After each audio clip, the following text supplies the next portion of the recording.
May na-record na naman yung CCTV natin doon sa labas. Pangalawang beses na to ah. Yun oh, yung motor oh. Bang! Bulagta agad.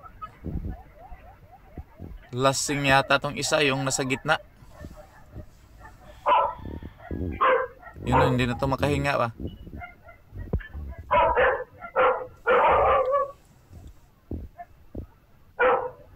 Dapat magbilin gyud og kusog para pang drive.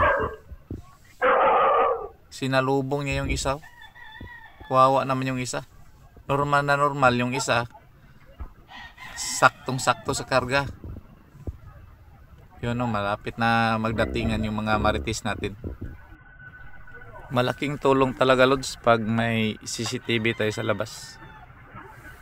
Malalaman talaga natin kung sino yung may problema. Pero okay na tong dalawa. Nagkasundo na sila. Sports lang daw. Parang ano lang, pampainit ng katawan. Ayun na, nagdatingan na yung mga reporters natin. Spreading the news na siya. Nga pila kami minutoan eh. Spread ng news.